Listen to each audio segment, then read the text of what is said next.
Hey there, it's your boy Foxy, back for more relationship stories. The woman who caused the death of my best friend just messaged me.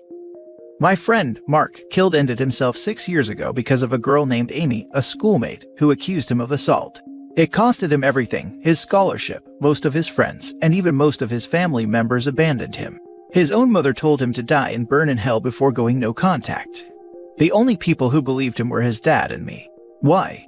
Because the two of us were together all day, playing video games in his dad's house as his parents are divorced. During the night Amy claimed that Mark attacked her. I was staying for a week in their house, and the date Amy mentioned was the second day of my stay. Amy and Mark knew each other because they're both in the volleyball team of our university. She's not a classmate, she's not a friend, and she's not even an acquaintance. According to the people I've previously talked to, Amy was involved in a girls-only night out with her dorm mates. They've been having deep conversations, and when Amy was asked if she ever had experience in being violated, she blurted out Mark's full name and a specific date and time. After their night out, the other girls immediately spread this accusation all over Twitter, Instagram, and Facebook, calling Mark a criminal. They even messaged some professors and the dean of our department. Amy's family tried to press charges, but the case was dropped after Mark's dad showed countless evidence proving Mark's whereabouts the entire day, including a video of me playing League of Legends while he makes fun of me by being a terrible player, taken by Mark himself that he posted on his Twitter during the exact time Amy claimed that Mark did it to her. During all of this, Amy was nowhere to be found. Of course, things didn't magically stop after proving that Mark was legally innocent. And after 6 months of enduring continuous violent harassment from Amy's family and her boyfriend, death threats both online and in person from schoolmates and neighbors, and being abandoned by almost everyone he loved, Mark took his own life in December 2, 2017. People freaking celebrated his death because people still believe that he did it. It was one of the most painful experiences that I've ever had in my entire life. He was like a brother to me, and he was one of the kindest and most awesome people that I know. The anger and the grief are still so freaking ripe in my heart even after years of therapy. Then yesterday, Amy messaged me after 6 years of silence. The first thing she said, "I'm sorry." She freaking admitted to randomly saying Mark's name because he was the first person she thought of. She panicked because she never had an experience in being violated, and thought that she was out of place because most of the girls in that party had experienced it before. She told me that it was because she was young and stupid. She justified herself by saying that she never thought that it would go out of hand because the other girls promised that their conversation would be a secret. She thought that Mark wouldn't be affected because they don't know each other and have very different social circles. She was too afraid to say anything because her lies spread way too freaking much for her to control it. That was the reason why she was nowhere to be found during those times where everything went to hell. I asked her why she was telling me this, and she told me that she had been feeling guilty for the past 6 years and thought that it was time for her to come clean because her therapist told her so. Her family doesn't know. Her boyfriend, who she's been with for 8 years now, doesn't know. Mark's family doesn't know. And all of the people who believed her didn't know. She only admitted it to me. I'm so freaking angry that I can't even put it into words. This woman killed my best friend and thinks that everything will be okay afterwards. She's the freaking reason a good person like Mark is now forever gone. I haven't replied to her, and I'm afraid that I would just say so many horrendous things to her. I don't want to tell Mark's dad because he's still going through grief and has spiraled deep into depression since Mark passed. I'm tempted to spread our conversation online, but I know that it would drag me down to the same level as her and her friends. I freaking hate everything right now. Now for the top advice. If she really is sorry, you should probably get her to confess to the police.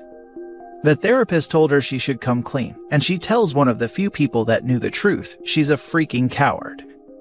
She was a coward from the start. She didn't stop the lies from spreading more because she was afraid to admit that she was lying. Hid the secret for 6 years, and when she finally gathered the courage to confess, she did to someone who already knew it. Shameful. And because she felt out of place. How in the world is that reason justified? And being young and stupid. She saw people harassing and accusing Mark for such a long time and didn't even say anything. To hell with being the bigger person. Drag her. An innocent person is dead because of her lies. She literally made up a story to fit in.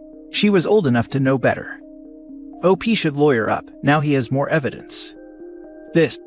OP, your conversation with her and her admission could give your friend's father enough to pursue a wrongful death charge against her. You need to talk to your friend's family about her confession. Tell her if she is really sorry to attempt to clear it up in the same circles she spread it, publicly, to her whole friends and family, the college, his family, everywhere. Saying it to the one person who knew it was false is a cop-out.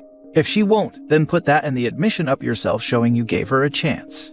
She doesn't get to just pay lip service and feel better, clear his name, or carry around the guilt of crushing that man into ending his life. So sorry for your loss and the unfairness of it all. This is the right answer. If she can't confess to everyone, is she truly remorseful? She is trying to get you to do it because it will be less embarrassing for it to come from your mouth instead of hers. Next story. I messed up by helping ruin my son's life. My son has been in college since last fall. Last November, my 16-year-old stepdaughter brought up allegations that my son had used her repeatedly for several years. I confronted my son, and he categorically denied it. But I knew that even though he was my son, I could not defend him for such an awful act. So my wife and I reported him to the authorities. My son was arrested in December and held in prison for several weeks because I refused to provide him bail money. He was eventually expelled from his Ivy League college. In the middle of January, my stepdaughter broke down and admitted she lied about everything. She had actually been sleeping with her boyfriend and was scared the news would reach us. The charges were dismissed and my son was released immediately, but the damage was done. His first girlfriend from college ended things with him. The news spread about the allegations, and all his childhood friends have decided to just stay away from him, even though I called each and every one of them personally. I have called the school and explained the situation, and even though they sympathized, they said he needed to reapply for the next school year and go through the admissions process again. My son is understandably furious at us. He has moved back home and refuses to talk to me at all. Both my wife and I have apologized to him repeatedly. We have banned my stepdaughter from our home permanently, and she has been sent to live with her father in another state. My wife and I also agreed to completely disinherit her from our wills. It has been a very painful situation, and all of us started therapy. The realization of how badly I ruined my son's life hit me when I picked up his first prescription of antidepressants today. I bawled my eyes out in my car. He is the pride and joy of my life. He is outgoing, funny, intelligent, and the kindest person I know. But when I handed him his medication, I could not even recognize him. He locks himself in his room, does not eat properly, and has lost several pounds so far. Whenever I try talking to him, I just see the hate he has for me in his eyes. I don't know if I can ever get him to love me again. I know he is on Reddit very often. Ted, if you are reading this, I want to tell you again how sorry your stepmom and I are. I promise I will get you into college again. I know I can't get you back the year you lost, but I will do everything in my power to make this right. Everything I have has always been for you. I hope you will give me a chance to fix this. I love you so much it hurts. I failed as a father and I hope one day you will forgive me. You know, I was kinda angry at the stepdaughter for lying like she did, but then I realized, as soon as she gave the accusation, you put your son in jail and got him expelled. And as soon as you found out she lied, you sent her away and disinherited her. If she told you she was sexually active, you probably would have sent her to live with her grandparents and never spoke to her again. You people managed to ruin 2 kids' lives. So you reported him to the police without double, triple, quadruple checking everything, especially when you knew how decent your son was. This is by far the most disturbing thing I've read on here this whole week, or maybe month. No sympathy towards you at all. You deserve what's coming to you. The only person I feel bad for is your son. I don't know if I can ever get him to love me again. I doubt it. If it happens, it will take years, maybe decades. Couple of things. First, don't ever refer to this screw-up as the year he lost.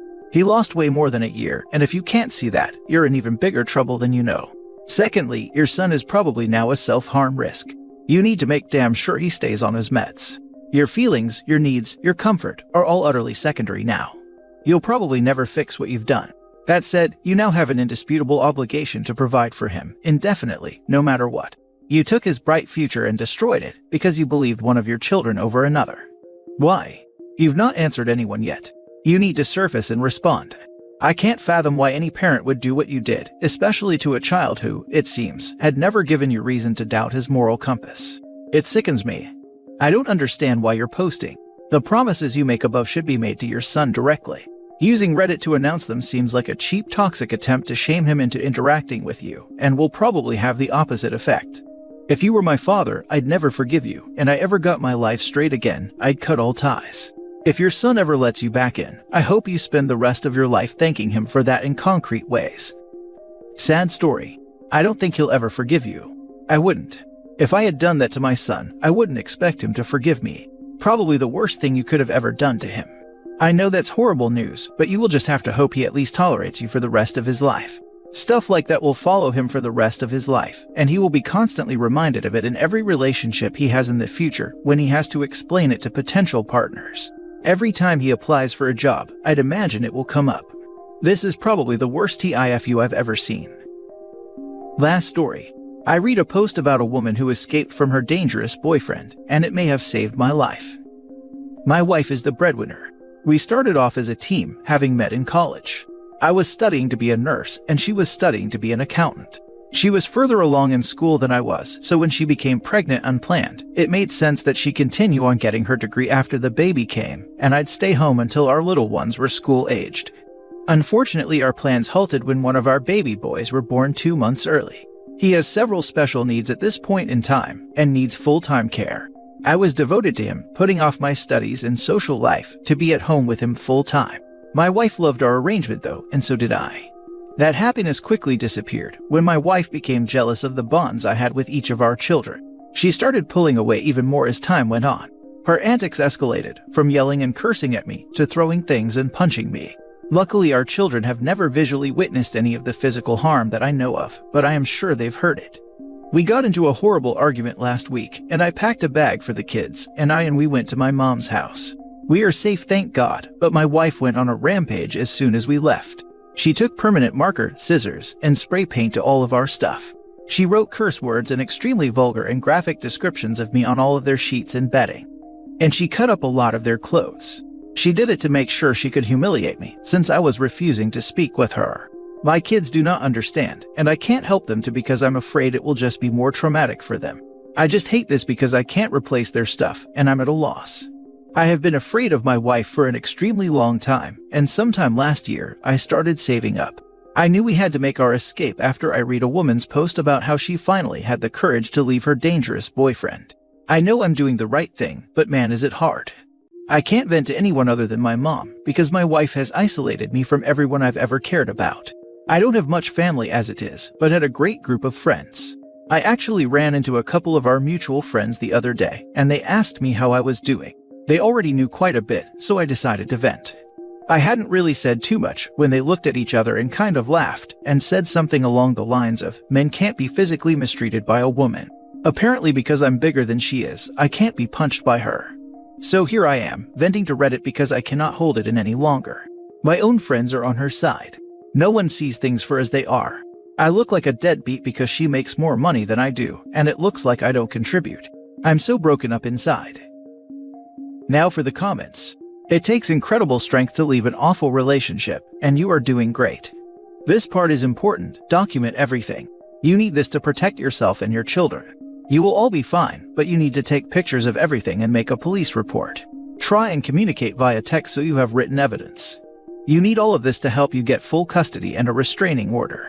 There needs to be a pattern of mistreatment, so document and report everything you can, with as much evidence and witnesses as you can, along with dates.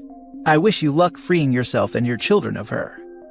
The legal system is not kind to men in custody cases, so I'm going to second this with great emphasis. I'm not a family law lawyer myself, but my colleague is, and we just watched her go through a horrible case where the wife was framing the husband despite her being the dangerous one. Document everything. I'm not trying to frighten you, you are absolutely doing the right thing, but document everything she does. Take pictures or recordings, date them, record the times, anything like that. If your country or state or province etc. allows it, then record every interaction with her. Make a police report, or several. Try and contact the friends you do have, and let them know what's happening so she can't lie to them first, and turn them against you. Then when you can, take her to court for child support as well, if you wish. I am wishing you all the best, OP.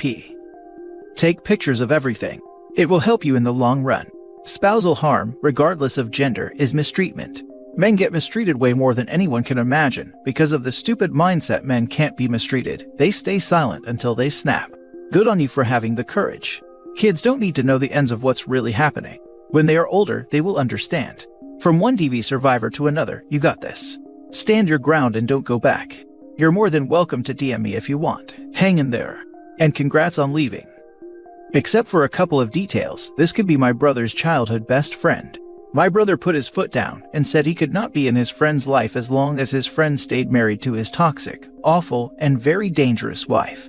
My brother said, "I'll be there for you when you figure things out and leave her, but I can't be around you and your kids now because I'm going to want to drag her out of your life and my butt will end up in prison." My brother didn't actually say this verbatim. There were a lot more F-bombs, and he said he wanted to break her neck. My brother is still close to his friend's parents and siblings, so my brother still hears things.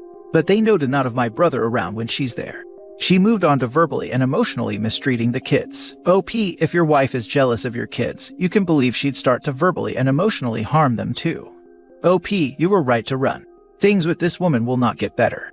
Document everything, emails, texts, and pictures. If she sends a nasty voicemail, save it. If she calls, record it. If she cuts you off financially, make note of that. It's going to be hard, but lots of people are pulling for you, even if your so-called friends are clueless dopes.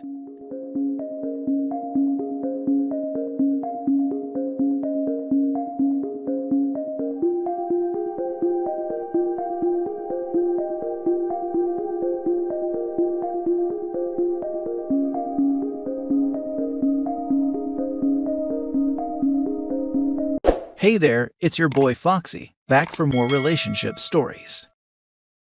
Update. My best friend's husband confessed his feelings for me. Her life was very difficult and she says she's finally happy. How do I tell her? Original post. Mia 32 female, and I also 32 female, met in college and were best friends ever since. Mia was always very family-oriented and romantic, even when she was a kid. Her ultimate life dream is to have a big happy family. Sadly, Mia had very difficult childhood. She lost her entire family, younger sister and both parents, from ages 10 to 12. She was in the system for a while, until her horrible uncle took her in. Obviously, Mia was very mentally unwell, and just a few months ago she managed to get off her meds and stop going to therapy. Mia and her husband Rick, 34 male, are together for 2 years now and married for 6 months.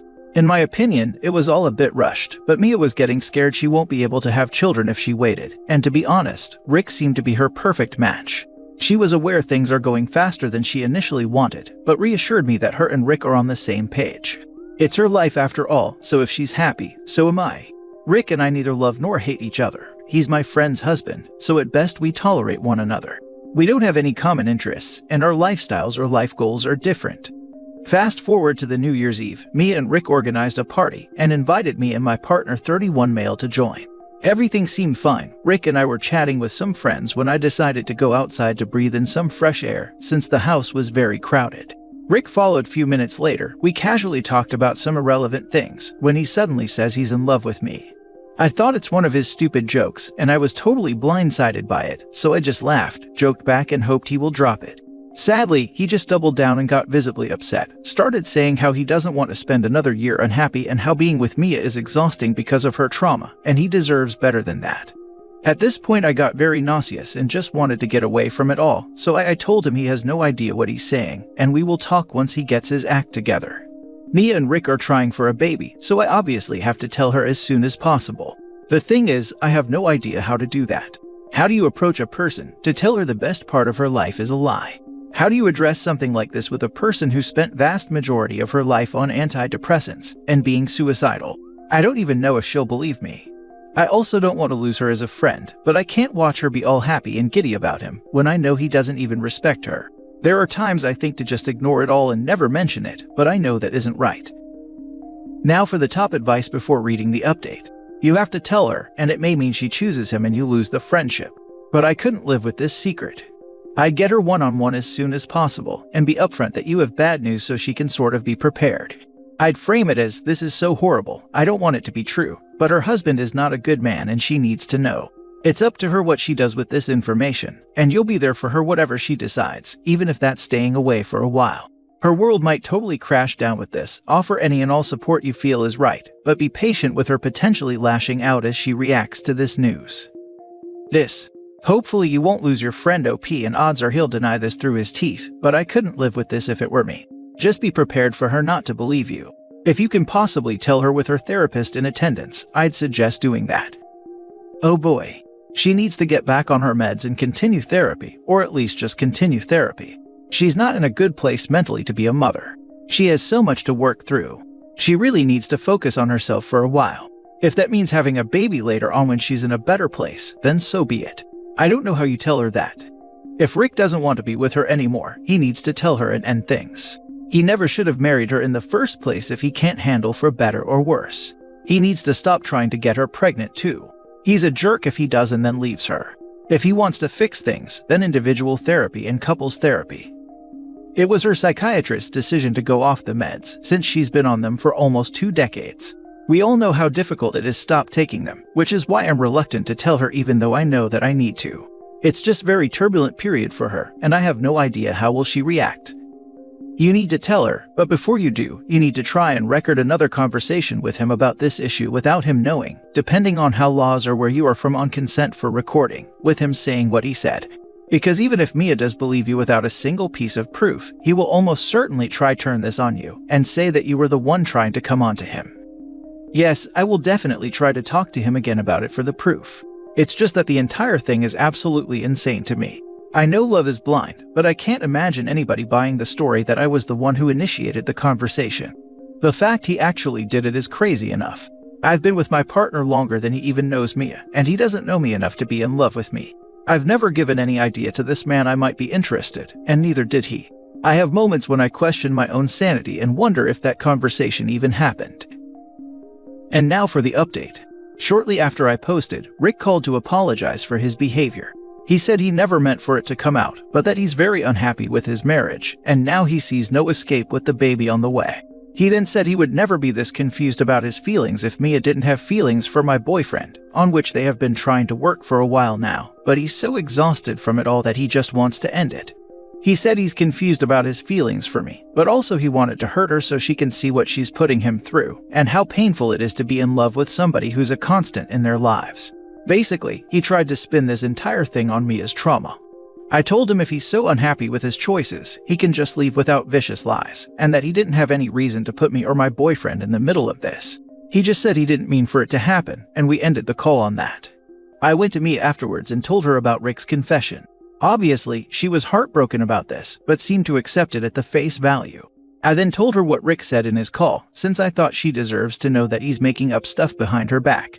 That's when she broke down and said she had no idea how it happened, that she would never act on it anyways, and that Rick was never supposed to tell me about it, but that's something between them that they are so close to resolving. She said she saw how my partner treats me and my kid, and how that's something she desperately wants, but was just so unlucky. Call me selfish, but if we were friends as I believed we were, I would expect her to come forward with this, trauma-related or not. It isn't just between Rick and Mia, it involves other people now that were unwillingly put into this entire situation. She spent one-on-one time with my partner so many times, and she never felt bad enough to tell me, or at least to attempt to stay away from him and give me some fake reason for it. I know she needs support now, but I can't do this. I simply can't and won't, and if I'm the bad guy for it, then so be it. I'm fine with stupid crush, we're all only humans, and especially with her history, I would 100% understand and help her out if she came to me about it. Lying and the betrayal that went on for years on the other hand, I simply cannot forgive that easily, especially after everything we've been through, and things she knows I've been through. I told her I need some space. She tried calling me after I left, but I'm too tired to talk to her at all, and can't see myself doing so anytime soon. Yeah, honestly this is a lot of extra drama that you don't need. It's unnecessary. You and your family should put space between her and hers, and continue on with your life. Thanks for the advice. I'm really sorry how it turned out, since it all could have been avoided if she was honest from the start. Now I just don't feel comfortable around them, and I hate to ditch my friendship over this. You're not ditching everything. Your friend just told you she thirsts for your partner, objectively, as I don't think she actually like him, just the type of person he is. I don't think any sane person would want that person around for quite some time. The two of them involved the two of you in their drama, and you are deciding to not dive into that mess. Good for you. Focus on the two of you because they're only focusing on themselves. I think I really needed to hear this. Thank you. Oof, Mia is damaging everyone else around her because she stopped working on her trauma. It doesn't even sound like she's actually in love with your partner, or Rick to be honest. It sounds like she desperately wants a family for obvious reasons. And since you have what she wants, family, a kid and a loving partner, she's been imagining herself in your shoes, with your partner, etc. I do not blame you for stepping away from this entirely. Mia and Rick have handled this situation in an emotionally immature and destructive way. They've caused harm to your friendship and basically tried to break up your family. I feel sorry for Mia, but she needs to want to do better for herself, and you need to prioritize yourself and your child right now. Mia and Rick are behaving too irresponsible and destructive at the moment. Yeah, I agree. I think it sounds like she desperately wants a loving and stable family, not like she's actually in love with OP's boyfriend. I think stepping away is a good idea regardless. I'm sorry, but are you sure you got it right? Is she in love with your boyfriend or with the idea of your boyfriend? I'll explain. My best friend is in a situation that I'd love to be in. Well, certain parts of it, not her whole life. Without going into too many details, I'd really love to be with someone who is, in regards to some things, like her husband. I do not want to be with her actual husband. It's not a topic that really comes up in conversation, because it sounds like a crappy thing to say. Oh, woe is me, I want so much this and that. You're so lucky to have a husband who does this and that. Really? And again, I want some things in a partner. I don't want her partner. It had never crossed my mind that if I happened to interact one-on-one with the guy, it might be inappropriate. Like what? I'm not going to jump his bones or flirt with him or anything other than act in a civilized way. How did you go from, she wants someone who treats her with love and care, and would treat her kid with love and care, like your boyfriend, to how did she dare being alone with my boyfriend without telling me anything? Your friend likely wants her own husband to pick up certain behaviors. She didn't tell you anything because there was nothing to say. She has a crush on some beautiful thing she saw, but she never meant to act inappropriately towards you or him, or to do anything to take those things from you. I think since OP told her the lie that her husband said, being in love or having a crush on OP's partner, and she broke down and said it was true, and she never would act on it, and she was working on it, it does imply she had these feelings for OP's boyfriend, and not wanting someone like him. She is justifying by saying her own husband doesn't treat her like OP's partner does and she wanted that. It probably started as jealousy or wanting someone like him, but it evolved to him. Since she did say she wouldn't act on it, it does tell OP there was something to act on, and she should have said something, or at the very least distance herself from OP's partner. This is exactly what it is. You don't hide jealousy from your best friend, and you certainly don't actively try to hide it for years. It's something that gets brought up in a casual conversation between friends.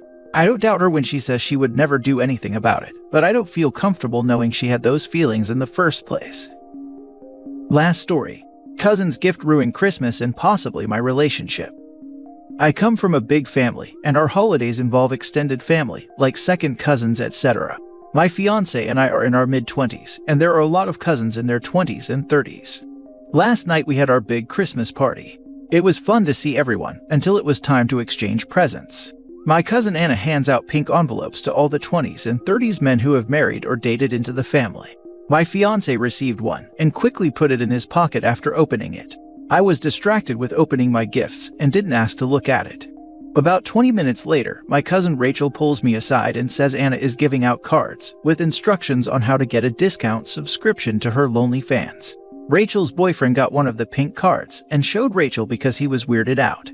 I'm angry at this point because I suspect my fiancé's card also has an OF discount, so I ask to talk with him, and he denies getting a card from Anna. I tell him I saw her hand you one, and I watched you put it in your pocket. I go to grab his pocket, and he suddenly remembers getting a card, but claims he didn't open it. I take it from him, and of course it's already opened, and of course it's about freaking Lonely Fans.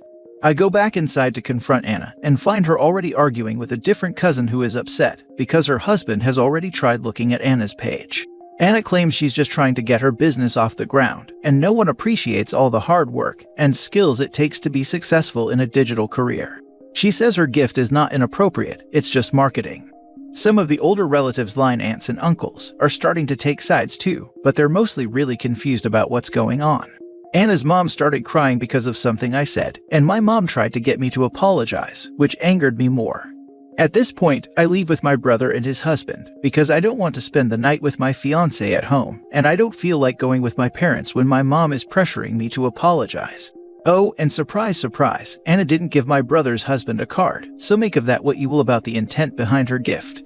I'm seriously considering calling off the engagement over this, and I'm angry at my cousin for ruining both Christmas and my relationship. I'm sorry you had to deal with that. That's honestly so disrespectful to gift your OF to the people married or dating family members. That was neither the time nor the place for that kind of gift. Also, I'm side-eyeing your fiancé because there were so many other ways to go about the letter and its contents. Thank you. It's so disrespectful. And I feel like my fiancé let me down big time. Why did he lie to me? My insecurities are telling me he was hiding the card so he could see Anna's OF. No side eye, I am flat out glaring at your fiancé. 1. Received it and didn't mention it to you. 2. Actively tried to hide it. 3. Lied about receiving it. 4. Doubled down and lied again about just remembering that he received it. 5. Tripled down and lied again that he didn't look at it. All of this in one interaction. Not gonna lie, I want to know what you said that your mom wants you to apologize to your aunt for, because I would have been ruthless. Probably told her she is a hoe and a homewrecker, which is less of an insult than it is a fact. Rachel's boyfriend is the true hero here. OP's mother needs a goddamn reality check. Doubt she'd be thrilled if a young family member handed her husband a link to her naked pictures, which is exactly what this is. I don't even understand why she would defend this. Oh my god, I would cut that cousin off completely. That's so inappropriate and rude, and just freaking classless to do, especially at Christmas. Spell it out plainly for the grandparents so they can understand. She chose to do this at a family function, so make sure everyone understands. Show the grandparents the page.